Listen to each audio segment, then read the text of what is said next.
"Rick," she said, poking suspiciously at the disco ball box. "What exactly is this? Are you planning to signal passing spaceships?" "Even better, my dear," I grinned.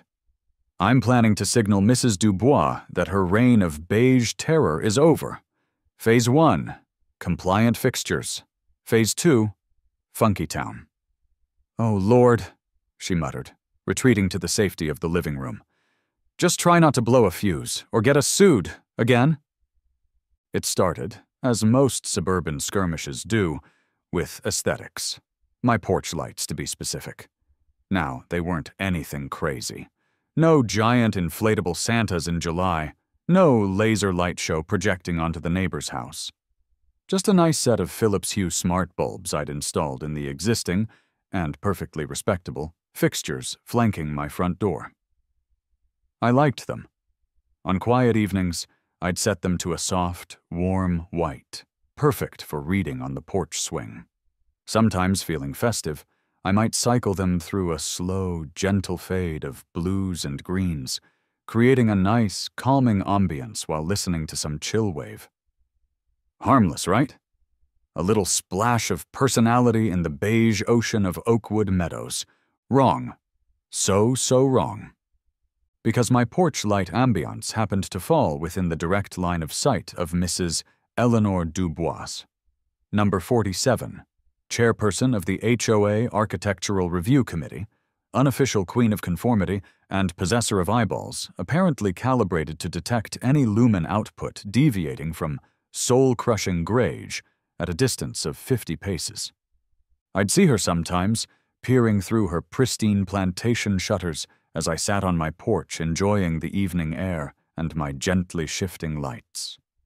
Her silhouette, rigid with disapproval. Once, while retrieving her mail, a task she performed with the grim determination of a bomb disposal expert, she'd sniffed in my direction and muttered, loud enough for me to hear, something about keeping the Las Vegas Strip where it belongs. I'd just smiled and waved. "Evening, Eleanor. Lovely night, isn't it?" My lights subtly shifted from blue to a calming purple. I could almost feel her blood pressure rising across the street. The inevitable arrived a week later. Not via email, not a polite note. No, this required the personal touch of HOA President Abernathy, looking even more stressed than usual, clutching the dreaded beige envelope like it contained a live viper. "Rick," he began, avoiding eye contact, already halfway back down my walkway. "Board meeting last night. Lights came up, formal notice, bylaws, sorry."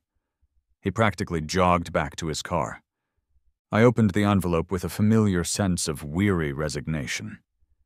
Inside, nestled amongst passive-aggressive pleasantries, was the verdict: violation notice, non-compliant exterior illumination. It cited Bylaw 11G, subsection 4, paragraph B. Apparently, my Philips Hue bulbs, capable of displaying literally millions of colors, were not on the approved list of exterior illumination devices. The specific violation? Unapproved color temperature and/or capability for dynamic chromatic shifting. Dynamic chromatic shifting. They made my gentle fade sound like a hostile alien invasion. The kicker? Homeowner must replace non-compliant bulbs, fixtures with approved models. See Appendix H, approved lighting fixtures and bulb temperatures, warm white only, within 15 days. Furthermore, a fine of $50 is hereby assessed for this violation. $50 for porch lights, and I had to replace them with boring, static, warm white bulbs. "Chloe!" I yelled, storming inside. "You are not going to believe this." Chloe, my wonderful, pragmatic wife, looked up from her laptop. "Let me guess," she sighed. "Dubois finally weaponized the light bulb regulations?" I waved the letter furiously. "They fined me $50 for dynamic chromatic shifting, and I have to install boring beige bulbs." "Well," she said reasonably, "they were purple last night, honey. And you knew Dubois has been itching for a reason. But it's my porch, my electricity, they're LEDs, they're energy efficient, what's the harm? I paced the kitchen. I oughta what, Rick? Chloe asked, raising an eyebrow. Install strobe lights? Point lasers at her house?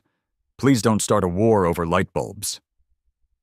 Maybe I should, I grumbled.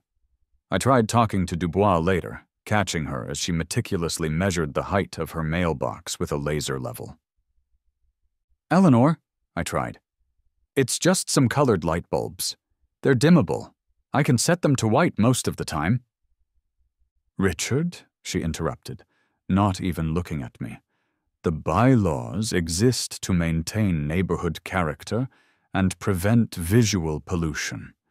Your disco lights were inappropriate. The matter is closed. She went back to her laser level, dismissing me and my dynamic chromatic shifting entirely. Fine, fine. If they wanted compliance, they'd get compliance. Grumbling, I paid the ridiculous fine online. Then I started researching. Appendix H, approved fixtures, approved bulbs. My choices were bleak. A few identical Coach-style lanterns. A couple of flush-mount ceiling fixtures that looked like they belonged in a hospital corridor. And bulbs? Warm white only. 2,700K maximum, non-dimmable preferred. The aesthetic equivalent of oatmeal. I stared at the list, then back at my smart bulbs still pulsing gently on the porch. An idea born of pure spite and a lingering fondness for 70s funk began to percolate. The fixtures had to be approved. The bulbs had to be a standard base type and warm white capable. But the bylaws, they didn't say anything about what the bulbs did when they were on. They didn't mention synchronization. They didn't mention disco balls. A slow, wicked grin spread across my face. Chloe? I called out, already pulling up Amazon. How attached are you to not having swirling patterns of light on our lawn? The plan was beautiful in its malicious simplicity. Replace the fixtures with HOA-approved models? Check. Install bulbs capable of producing the mandatory warm white? Check. Ensure those same bulbs were also Wi-Fi-enabled, color-changing, music-syncing smart bulbs capable of turning my porch into a miniature Studio 54 at the tap of an app? Double check. My online shopping history started looking less suburban dad, more roadie for Parliament funkadelic. 2 HOA-approved, mind-numbingly boring black Coach lantern fixtures, $80. 2 Philips Hue White and color ambiance bulbs. Edison base fits the fixtures, capable of warm white and 16 million other colors. $90. 1 surprisingly affordable 8-inch mirrored disco ball with a small, battery-powered motor. $30. 1 compact, weatherproof Bluetooth speaker. $50. Various mounting brackets, extension cords, and smart plugs. $40. Total investment in petty revenge. Approx $290. Seeing the look on Eleanor Dubois' face when the beat dropped. Priceless. Chloe watched the boxes arrive with growing alarm. Rick, she said, poking suspiciously at the disco ball box. What exactly is this? Are you planning to signal passing spaceships? Even better, my dear, I grinned. I'm planning to signal Mrs. Dubois that her reign of beige terror is over. Phase 1. Compliant fixtures. Phase 2. Funky Town. Oh, Lord, she muttered, retreating to the safety of the living room. Just try not to blow a fuse or get us sued again. The installation itself was anticlimactic. I took down my old fixtures, put up the bland HOA-approved replacements, screwed in the Hue bulbs. So far, so compliant. Marjorie even gave me a curt nod of approval as she drove past. Little does she know, I chuckled inwardly. The fun part was the tech. Hiding the small disco ball motor up under the porch eave, angled just right. Positioning the disco ball itself. I initially hung it from a plant hook, trying to be subtle, but eventually decided, screw it, and mounted it brazenly right above the front door. Pairing the Bluetooth speaker, hiding it behind a porch column. Then, the programming. This took hours, involving my laptop, the Hue app, a third-party light-syncing app called Disco Dancer Pro, probably designed for dorm rooms, not suburban warfare, and my extensive collection of 70s and 80s funk and disco playlists. There were glitches. Oh, were there glitches? Attempt 1. Sync lights to stayin' alive. Result. Violent, seizure-inducing white strobing that made my eyes water. Need to adjust sensitivity. Attempt 2. Sync lights to Earth, Wind and Fire's September. Result. Lights cycle slowly through putrid shades of green and orange, completely unrelated to the beat. Wrong algorithm selected. Attempt 3. Try syncing to Barry White. Result. Lights pulse a deep, suggestive red. Disco ball spins languidly. Bluetooth speaker accidentally pairs with my phone mid-call with my mother. "Ricky, what's that music? Are you at a lounge?" "Abort! Abort!" My techie friend Dave, yes, that Dave of underground sprinkler fame, turns out petty revenge is a shared hobby, offered advice via video call. "Dude, you need to map the frequencies. Bass hits control the main lights, snares trigger the accent colors, and make sure your Wi-Fi reaches the disco ball motor." After another hour of tweaking, adjusting sensitivities, and creating custom light scenes named Funky Town Flash, Boogie Oogie Oogie Pulse, and La Freak Fade, it was ready. That evening, under the guise of testing the new energy-efficient bulbs, I put the system through its paces. Chloe sat beside me on the porch swing, looking nervous. I pulled up Spotify, selected Chic's Good Times, hit play on the hidden Bluetooth speaker, and activated the Funky Town Flash scene on my phone app. Silence for a beat. Then, chicka chicka wow wow. The guitar riff kicked in, and my HOA-approved porch lights exploded. Not literally, thankfully. But they burst into synchronized life. Pulsing blues and greens with the bass line.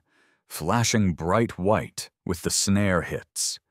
The disco ball whirred to life, catching the shifting light and scattering dazzling, dancing squares across the porch ceiling, the lawn, the sidewalk, and oh, glorious day, the meticulously neutral facade of Mrs. Dubois's house across the street.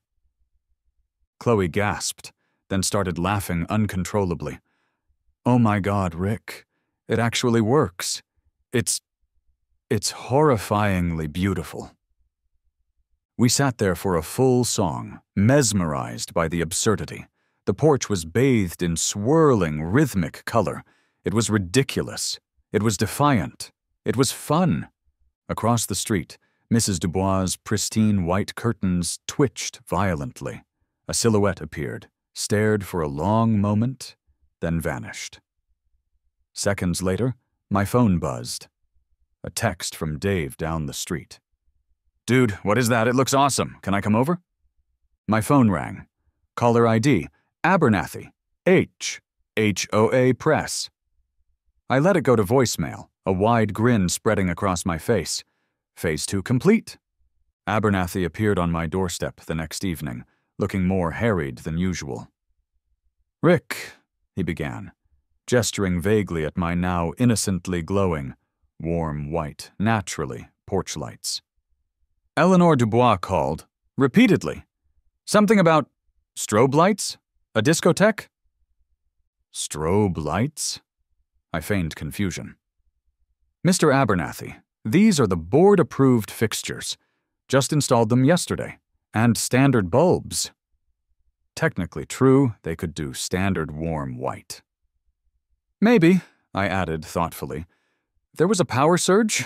Sometimes these new smart bulbs flicker when the voltage fluctuates, or I lowered my voice conspiratorially. Maybe Eleanor's new prescription is interacting with her. You know. I tapped my temple. Abernathy looked conflicted. He peered at the fixtures. They are the approved model. He looked at the bulbs, currently behaving perfectly. And they are warm white, he sighed. But she insists they were flashing, changing colors, and something about swirling patterns. Swirling patterns? I chuckled. Maybe a car's headlights reflected oddly. Honestly, Abernathy, I think Eleanor might be exaggerating. These are just energy-efficient bulbs. I pulled out my phone. See? I can dim them with this app. Very modern. Saves the HOA money on street lamp ambient light spillover. I dimmed them slightly. Abernathy looked utterly baffled. He clearly didn't understand smart bulbs, but he couldn't see a violation right now. The fixtures were right. The color was right at the moment.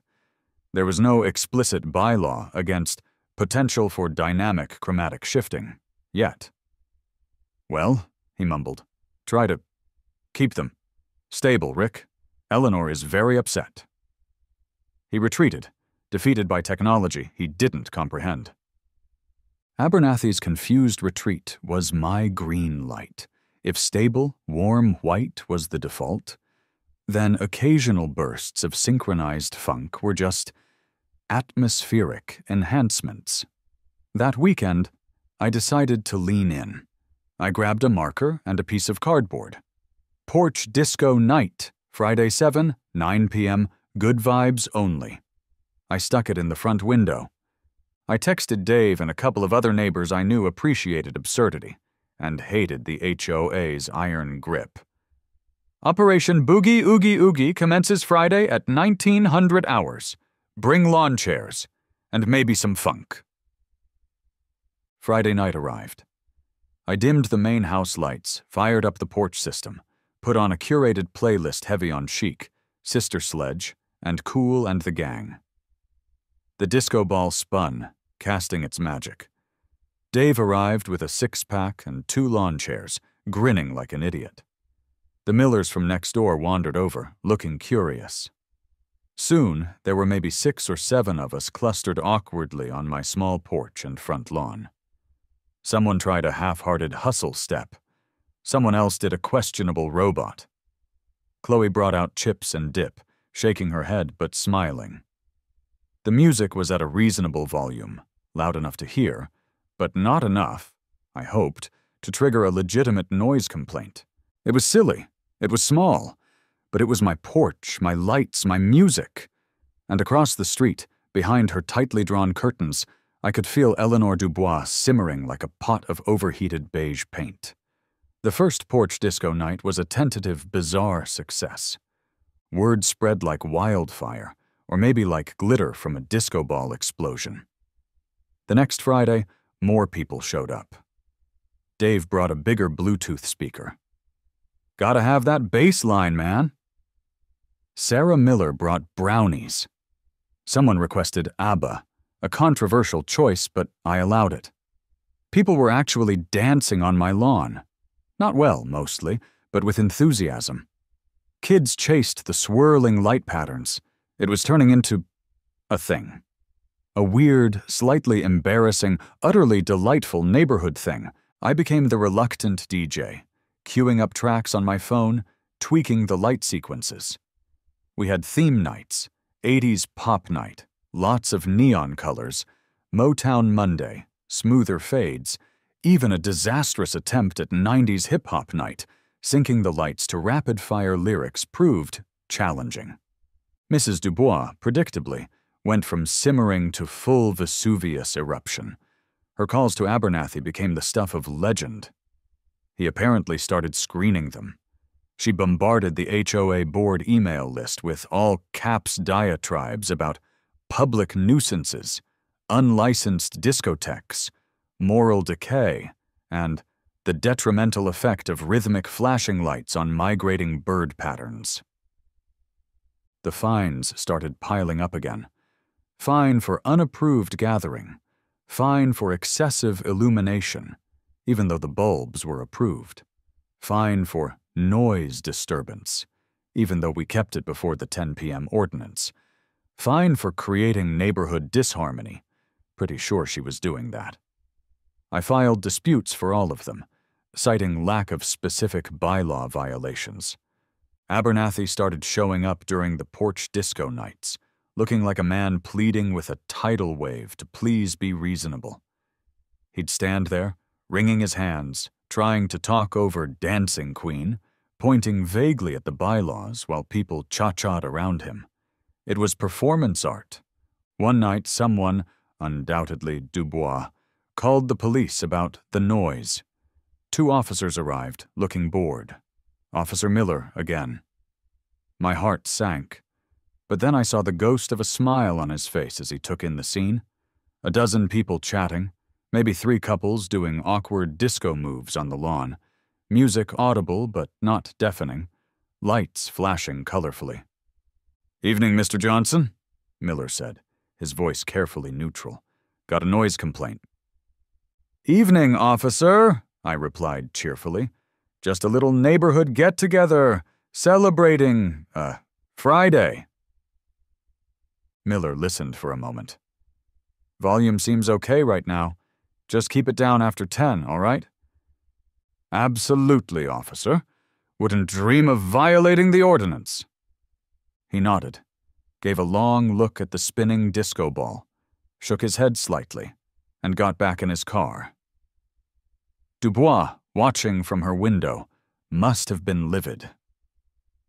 "The police weren't shutting me down." The HOA board, spurred by Dubois' relentless campaign, finally played their trump card. Another certified letter. This time, final notice and summons to formal hearing.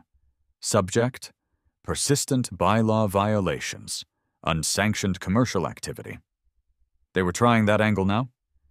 And failure to rectify non-compliant illumination effects.